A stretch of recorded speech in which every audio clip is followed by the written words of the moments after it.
കോൺഗ്രസിലെ മുഖ്യമന്ത്രി തർക്കം തുടരുന്നതിനിടെ മുഖ്യമന്ത്രിക്കായുള്ള പ്രചാരണം നിർത്തണമെന്ന് വട്ടിയൂർക്കാവിലെ നിയുക്ത MLA കെ മുരളീധരൻ. നേതാക്കന്മാർക്കായി ഫ്ലക്സ്, പരസ്യം എന്നിവ വ്യാപകമായി സ്ഥാപിക്കുന്നത് വളരെ മോശമാണ്. MLA-മാരുടെയും ഘടകകക്ഷികളുടെയും അഭിപ്രായം കൂടി പരിഗണിച്ച് മുഖ്യമന്ത്രി ഹൈക്കമാൻഡ് തീരുമാനിക്കും. വിജയിക്കാൻ അധ്വാനിച്ച ആൾ മുഖ്യമന്ത്രി ആകണമെന്നാണ് തന്റെ നിലപാടെന്ന് കെ മുരളീധരൻ ആൻസർ പ്ലേസിൽ പറഞ്ഞു.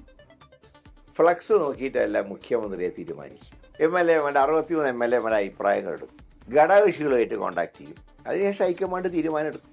അല്ലാതെ എത്ര ഫ്ലക്സ് വെച്ചു, എത്ര പരസ്യം കൊടുത്തു, അതൊന്നും ഹൈക്കമാൻഡ് നോക്കില്ല. അധ്വാനിക്കുന്നവർക്ക് ഫലം കിട്ടണം. ഞാൻ അഭിപ്രായക്കാരനാണ്, പക്ഷേ ഒരിക്കലും ഞാൻ പരസ്യമായിട്ട് പുറത്ത് പേര് പറയില്ല. എന്നാൽ ഹൈക്കമാൻഡ് പ്രതിനിധികളുടെ മുമ്പിൽ ഞാൻ എൻ്റെ അഭിപ്രായങ്ങളെല്ലാം ഞാൻ തുറന്നു പറയും. MP-മാർക്ക് മത്സരിക്കാൻ അവസരം നൽകിയാൽ തെരഞ്ഞെടുപ്പ് ചിത്രം മാറിയേനെ എന്ന് കെ മുരളീധരൻ. കെ സുധാകരനും ഷാഫി പറമ്പിലും പിണറായിക്കെതിരെ മത്സരിച്ചുവെങ്കിൽ സ്ഥിതി മാറിയേനെ. പ്രതിപക്ഷ നേതാവ് പിണറായി വിജയൻ വരുന്ന ഗുണമാകും. പത്മജ വേണുഗോപാൽ കോൺഗ്രസിലായിരുന്നെങ്കിൽ ഇപ്പോൾ MLA ആയേനെന്നും കെ മുരളീധരൻ പറയുന്നു. ഈ MP-മാരെ മത്സരിപ്പിക്കേണ്ട എന്നുള്ളൊരു തീരുമാനം എടുത്തല്ലോ. യഥാർത്ഥത്തിൽ ആ തീരുമാനം വലിയ പ്രശ്നങ്ങളായിരുന്നു ആ ഘട്ടത്തിൽ ഉണ്ടാക്കിയത്. പക്ഷെ പിന്നീട് അത് ഒതുക്കി തീർത്തു, മുന്നോട്ട് പോയി.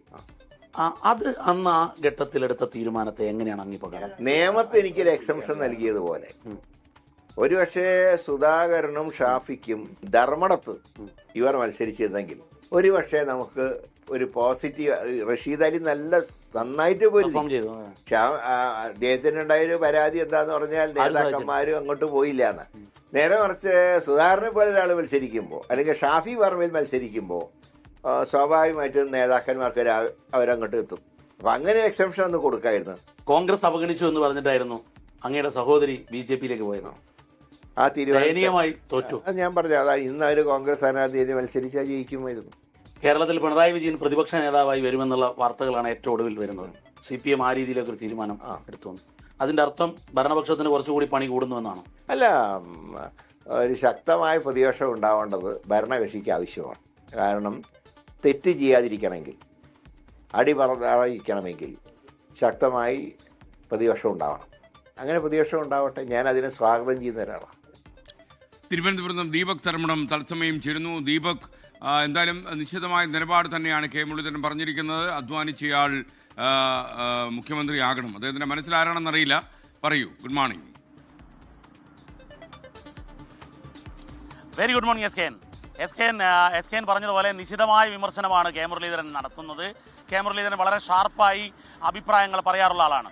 ഇതിൽ ഏറ്റവും പ്രധാനപ്പെട്ട കാര്യം കെ മുരളീധരൻ ഇപ്പോഴത്തെ ഫ്ലക്സ് പ്രചാരണം. കാരണം ഏറ്റവും ഒടുവിൽ ഇപ്പം എസ് പറഞ്ഞതുപോലെ തൃശ്ശൂരിലും അവിടെയും ഇവിടെയൊക്കെയായി ഫ്ലക്സ് പ്രചാരണം നടക്കുന്നു, പ്രകടനങ്ങൾ നടക്കുന്നു, പരസ്യങ്ങൾ നടന്നുകൊണ്ടിരിക്കുന്നു. ഇത്തരമൊരു സാഹചര്യമുണ്ട്.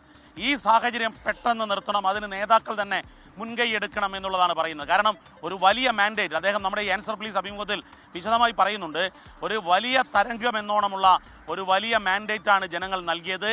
അതും നൽകിയവരെ പരിഹസിക്കുന്ന രീതിയിലുള്ള ഈ കലാപങ്ങൾ, പാർട്ടിക്കകത്തെ അന്തഛിദ്രങ്ങൾ ഒഴിവാക്കണം, അത് അടിയന്തരമായി നിർത്തണം എന്നുള്ളതാണ് കെ മുരളീധരൻ പറയുന്നത്. ഫ്ലക്സ് നോക്കി എല്ലാ ഹൈക്കമാൻഡ് തീരുമാനിക്കുക എന്ന് പറയുന്നു. മറ്റൊരു പ്രധാനപ്പെട്ട കാര്യം SKN ഏതാണ്ട് സൂചനകൾ വെച്ചുകൊണ്ട് VD സതീശനൊപ്പമാണ് കെ മുരളീധരൻ എന്നുള്ള സൂചനകളാണ് നമുക്ക് ലഭിക്കുന്നത്. അദ്ദേഹം പരസ്യമായി അത് പറയാൻ തയ്യാറായില്ല. പക്ഷേ നമുക്ക് മനസ്സിലാക്കാവുന്ന ഒരു കാര്യം അതാണ്. അതിൽ അദ്ദേഹത്തോട് ഈ MP-മാർ മത്സരിപ്പിച്ചില്ല എന്നുള്ള കാര്യം പറയുമ്പോൾ അതിലുള്ള പ്രതിഷേധം അദ്ദേഹം അറിയിക്കുന്നു. മറ്റൊരു ഘട്ടത്തിൽ ഞാൻ ചോദിക്കുന്നു, MP വന്ന് മുഖ്യമന്ത്രി ആവുന്നതിനെക്കുറിച്ച് അഭിപ്രായം എന്താണെന്ന്. അതിനെക്കുറിച്ച് അഭിപ്രായം പറയുന്നില്ല എന്നാണ് പറയുന്നത്.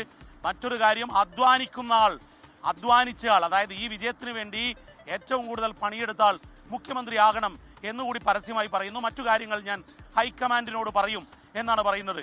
മറ്റൊരു പ്രധാനപ്പെട്ട കാര്യം, ഇതിൽ MLA-മാരുടെ അഭിപ്രായം മാത്രമല്ല ഘടകകക്ഷികളുടെ അഭിപ്രായം നിർണായകമാണ് എന്ന് കെ മുരളീധരൻ പറയുമ്പോൾ ലീഗിന്റെ പിന്തുണ പരസ്യമായി തന്നെ VD സതീശന് പ്രഖ്യാപിക്കപ്പെട്ട സാഹചര്യത്തിൽ അതൊരു രാഷ്ട്രീയ നിലപാടാണ് കെ മുരളീധരൻ പറയുന്നത്. കാരണം അധ്വാനിച്ച ആൾ തന്നെ മുഖ്യമന്ത്രിയാകണമെന്നതും ഘടകകക്ഷികളുടെ അഭിപ്രായം മാനിക്കണം, ഇതൊരു കൊല്യൂഷൻ സർക്കാരാണ് എന്നുകൂടി പറയുന്നു എന്നുള്ളതാണ് ഏറ്റവും പ്രധാനം.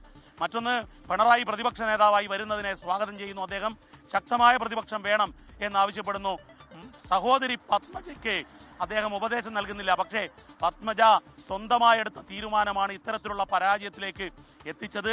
കെ കരുണാകരനെ സ്നേഹിക്കുന്നവർ തൃശ്ശൂരിൽ ഒരിക്കലും, അത് കോൺഗ്രസ്സുകാരായാലും BJP-കാരായാലും പത്മജയ്ക്ക് വോട്ട് ചെയ്യില്ല.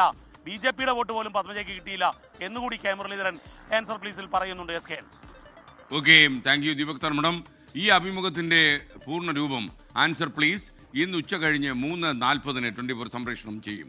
മുരളീധരൻ കുറേ കാര്യങ്ങൾ വളരെ നേരെ എന്നുള്ള ലൈനിൽ സംസാരിക്കുന്ന രാഷ്ട്രീയ പ്രവർത്തകനാണ് കെ മുരളീധരൻ. അതുകൊണ്ട് തന്നെ ചൂടും ചൂരുമുള്ള ഒരു അഭിമുഖമായിരിക്കും 3:40 24 ഉച്ചതിരിഞ്ഞ് ഈ പരിപാടി കാണാം.